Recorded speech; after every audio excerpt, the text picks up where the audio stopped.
युति होने पर जीवन नाटकीय ढंग से हो जाता है, यानी एक पल में करोड़पति तो दूसरे पल में रोड़पति। सबसे सटीक और बेस्ट उपाय है, वह उपाय है अंगारश्वर स्तोत्र। अंगारको शक्तिधरो लोहितांगो धरासुत कुमारो मंगलो भौमो महाकायो धनप्रद। नमस्कार प्रिय साथियों, कैसे हैं आप सब। मैं पंडित राजेश शर्मा आपके अपने ही यूट्यूब चैनल में हार्दिक स्वागत करता हूं।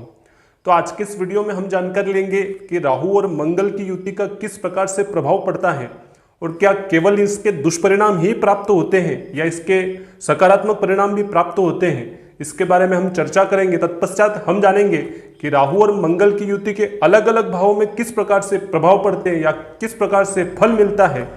उसके पश्चात हम जानेंगे कि अगर आपकी भी जन्म कुंडली में राहु और मंगल की युति है और राहु और मंगल के दुष्परिणाम यानी कि आपको इसके संबंधित फल आपको मिल रहे हैं, तो किस प्रकार से इन फलों से आप बच सकते हैं। तो उन उपायों के बारे में भी हम जानकारी लेंगे, अतः वीडियो को शुरू से अंत तक ध्यानपूर्वक जरूर देखें। तो आइए वीडियो की शुरुआत करते हैं। तो इस युति को जानने से पहले इन दोनों ग्रहों के स्वभाव के बारे में जानने का प्रयास करते हैं।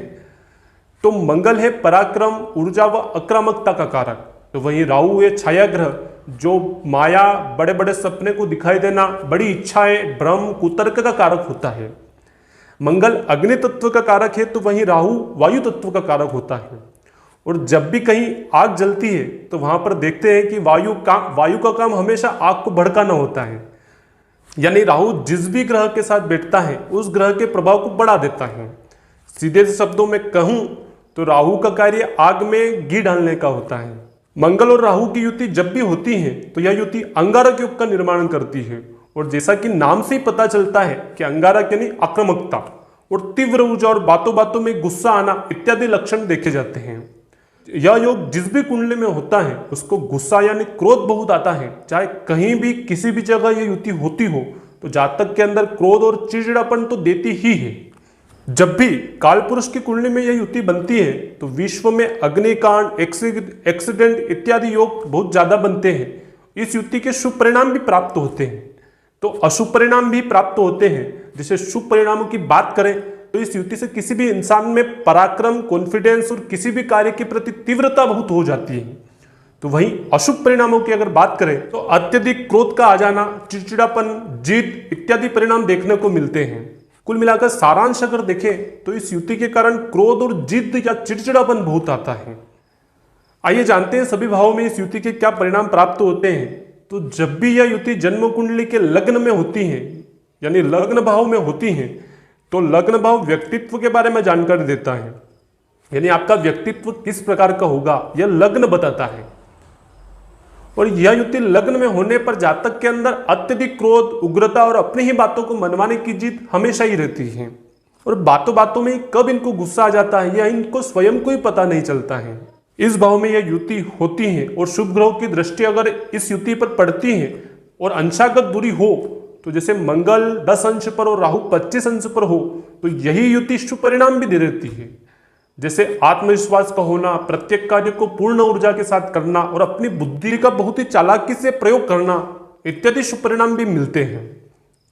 तो दूसरे भाव में यह युति होने पर जातक का अपने ही वाणी पर कंट्रोल नहीं होता है, यानी किसको किस जगह और क्या बोलना है यह खुद को ही पता नहीं होता है और अपनी ही वाणी से कई बार स्वयं को ही नुकसान पहुंचा लेते हैं।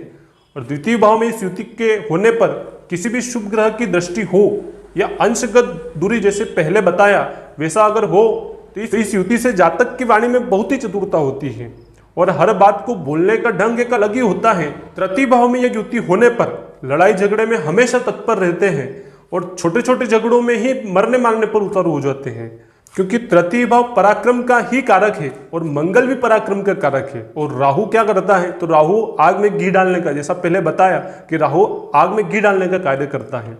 तो तृतीय भाव में यह युति होने पर हमेशा जातक लड़ाई झगड़े में ही तत्पर रहता है और छोटे छोटे झगड़ों में ही मरने मारने पर उतारू हो जाता है। इस तरह इस भाव में यह युति होने पर अक्सर देखा जाता है कि छोटे भाई का सुख बहुत कम मिल पाता है। चतुर्थ भाव में यह युति होने पर अपने ही माँ से अनबन रहती है, यानी जातक अपनी ही माँ को सम्मान नहीं दे पाते हैं। और चतुर्थ भाव में यह युति होने पर जातक को कभी भी स्वयं के नाम पर वाहन लेने से बचना चाहिए, क्योंकि स्वयं के नाम पर वाहन लेने से हमेशा नुकसान ही पहुंचता है। पंचम भाव में ये युति होने पर महिलाओं को अधिक परेशानी आती है, यानी गर्भ का गिरना, माहवारी संबंधित परेशानियां आना, यानी और संतान संबंधित परेशानियां अधिक आती हैं। पर यदि शुभ ग्रहों की दृष्टि हो और अंशागत दूरी हो तो इतने बुरे फल प्राप्त नहीं होते हैं। छठे भाव में ये युति होने पर जातक के शत्रु बहुत होते हैं, या जातक शत्रुओं द्वारा बहुत परेशान रहता है। छठे भाव में ये युति हो तो कभी भी कर्ज लेने या देने से बचना चाहिए, तो कर्ज तो कभी भी नहीं देना चाहिए। सप्तम भाव में ये युति होने पर जातक प्रेम विवाह की तरफ अधिक आकर्षित होता है और अधिकतर सफल भी होता है, परंतु प्रेम विवाह के पश्चात पत्नी से अनबन बहुत रहती है।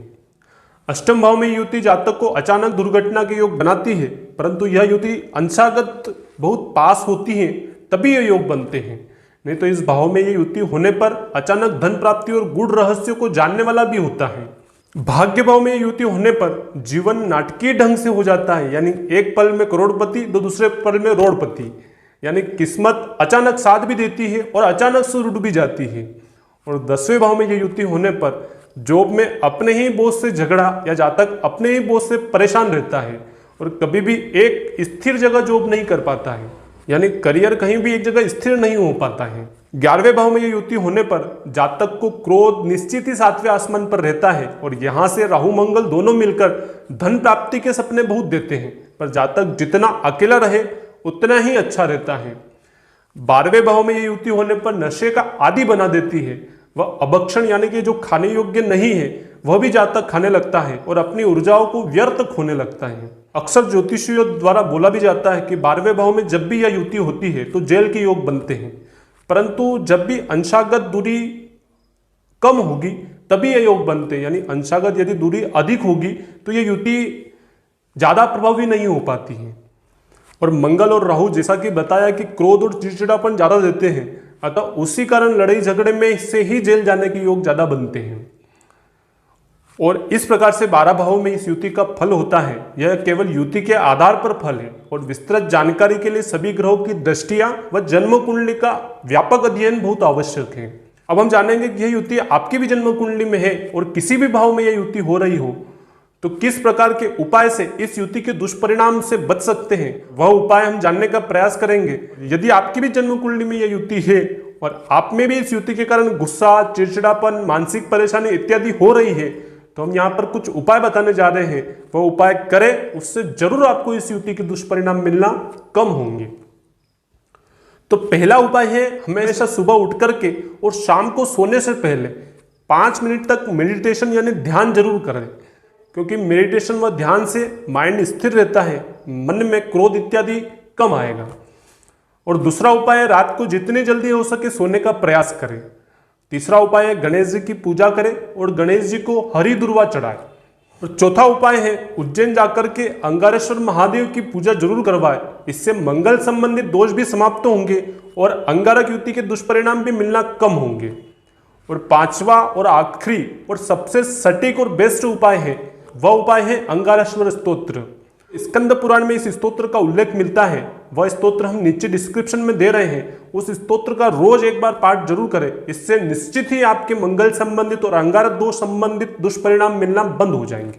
और आप भी इस युति से परेशान हैं व जन्म कुंडली का अध्ययन करवाना चाहते हैं तो नीचे दिए गए नंबर पर संपर्क कर सकते हैं। और चैनल को अभी तक सब्सक्राइब नहीं किया हो तो सब्सक्राइब जरूर करें और नोटिफिकेशन ऑन कर दें ताकि आने वाले वीडियो की जानकारी आप तक पहुंच सके। जय माता दी।